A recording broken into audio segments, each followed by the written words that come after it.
On this episode of Doing the Most, we're talking about Kool-Aid hooch. Homemade brews and various how-tos, everything from meat to roast. Big creation, fermentation, inebriation, doing the most. Hooch! Hooch! So I have here my good friend Jake, aka Dogstick Fetch, aka the musical genius behind a lot of what goes on here at the channel. All right, I wouldn't go that far. Except that. I looked at my files. I think it was October or November. We were spitballing about cotton candy brews. That's right. Yeah. And I said, just do a sugar wash, some strawberry Kool-Aid and vanilla. And you said, let's do it. A sugar wash and strawberry Kool-Aid and vanilla extract. And I think I'd have to look back, but I think I even used like imitation vanilla extract. Oh, I use the cheap stuff too, yeah. Sugar wash. I'd never done it. Of course, I've thought about it. I didn't even think you could do that, really. That was my first impression, was like, we can do this? You're allowed to do that? Yeah, you're right. Is that legal? I give you credit because you inverted your sugar like the Skeeter P recipe calls for. Sure. And so that's acid, heat, and sugar, which breaks down the sucrose into glucose and fructose, right? So you're making it easier for the yeast to digest. I opted to just not. And mine took like 6 weeks longer than yours did, probably. I mean, it was a long time. Yeah, I remember I was like, I'm almost at 1.000, and you were like, well, I'm not. So mine took forever. Yours went great. And what did you do for nutrient in yours? I started out with some DAP. I waited 24 hours. I put some in. Then a couple days in, maybe even up to a weekend. I don't exactly remember when, but I threw like a tablespoon of Fermento in. By my recollection, I just like threw in some DAP and went with it. It was a slow ferment, but like you said, it was clean. Like there was Right. there weren't any off aromas, off flavors. There was a little bit of like a breadiness at the end. Yes. Yeastiness. I was blown away before we put the Kool-Aid in at the color. Mm-hmm. It was so white. It was, Yeah. I guess that's what you'd expect by using however many 10, 12 pounds of sugar. I didn't even measure sugar. I just kept going until I reached your gravity. Yeah. It was a lot of sugar. It was an unholy amount of sugar. And yes. I back sweetened with cane sugar because, stack sugar on top of sugar. I also did. And I did 2 ounces of vanilla. Same for you?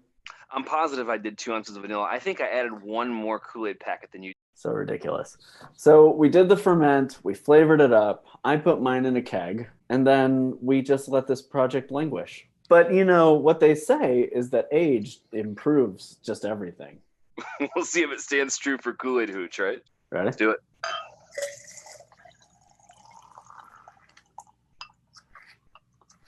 So yours is lovely clear. Mine is clear, but there's a sparkle rising toward the top right now, but you can see my face through it. Ish. Mine, yours has a head. yeah, it's got a little bit of a head to it. And like maintains it. Mine just bubbles a lot. You can see there's a lot of bubble action going on, but it does not. Yeah, yours is sparkling well. Yeah, I can't account for what that is. I don't think the nose on mine has changed since it went into the keg. It's still got just a little bit of that bready. I would say biscuity. And that's yeah. I pick up a little bit of the vanilla. I don't pick up any of the Kool-Aid on the nose. Like maybe I get a strong strawberry. Really, I get a touch of acid, but I wouldn't say a strong strawberry at all. All right, you ready? Let's do it.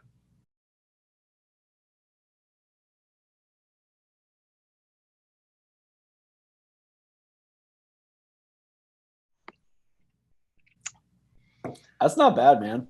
I'm blown away. Seriously. It's not bad. I like the citric acid. It's got a nice tart kind of bite to it. Honestly, this would be great over ice. Over ice with a straw.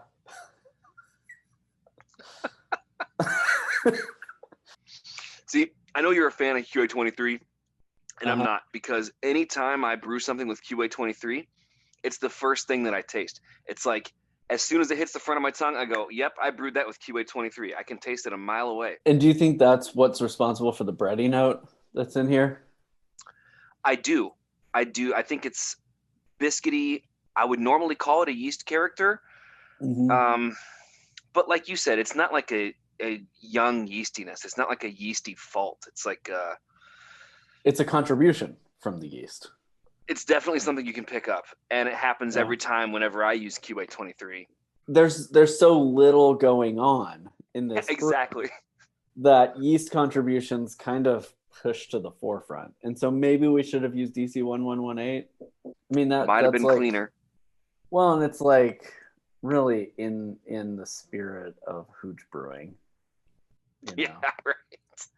I think if we were going for like a real cotton candy vibe, we might double or triple vanilla or use vanilla beans, which I guess is not hoochy, but Vanilla beans. I have vanilla powder, and I think you convinced me to get some vanilla bean paste. mm-hmm.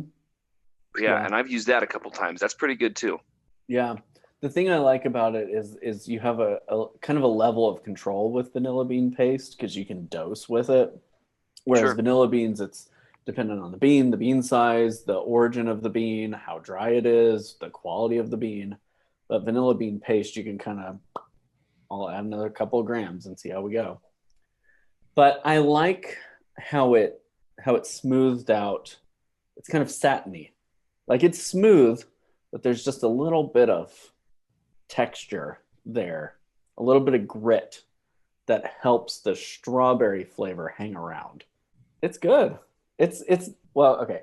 It's I think I better could than drink. it has any right to be. Exactly right. I think I could drink 2 of these, and that's better than 1 of these. 3 of them, you might be horking in the backyard. I mean, a night of drinking, it's just there's a lot of body with this. It's Yeah. you wouldn't expect there to be so much body from just a sugar wash that you ferment all the way to dry and put some sugar back in. It's really some substance on the way down. There's some heft to it. Right. There's some weight to it. Yeah. And it, like I said, it clings. It sticks around. It's chewy. Would I do this again? Honestly, I'd love to do another sugar wash and do something new with it, because I think that's that shocked me most out of it was when we got to the end of the sugar wash and it was a dry, just that white before we added the Kool-Aid and the vanilla. A blank canvas. You can do anything here from this point forward. Here's what I would pitch to the community, to you folks out there in TV land. I think we should do this again. And I think we should do it in a way that folds the rest of the community in. Yes. So I think that we should put up a new Discord channel on our Discord server. That's discord.doingthemost.org. And then kind of like we did David's first brew, I think we do a community hooch sugar wash brew.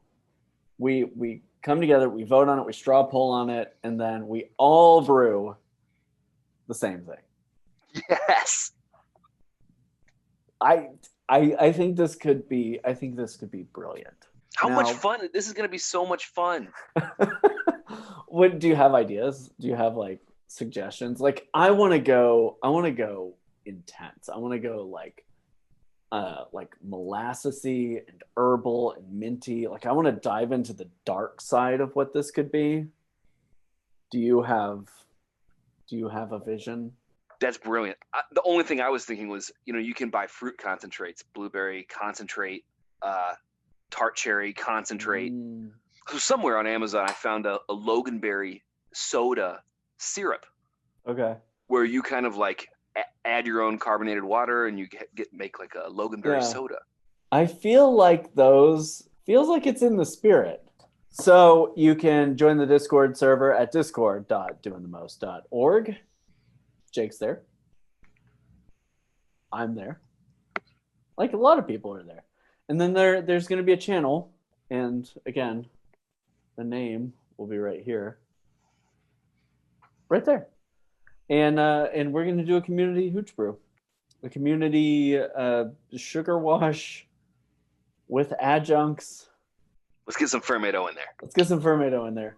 But we will come up together. You and I will be we'll spearhead this from our robust experience doing Kool-Aid hooch.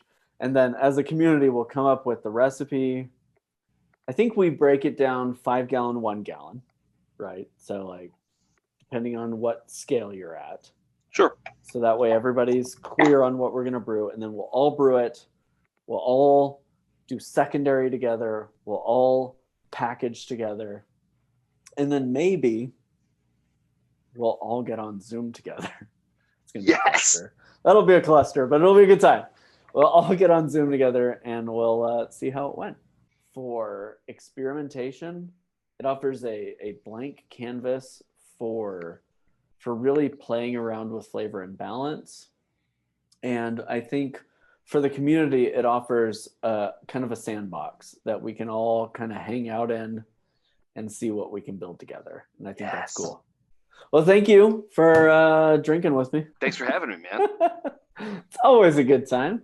It's been a blast. And you can catch Jake on social media at Hubris Debris Band on Instagram. That's where you and I message back and forth together. Anyway. That's right. Until next time, cheers. Happy drinking. Drink responsibly. And brew safe. Brew wise.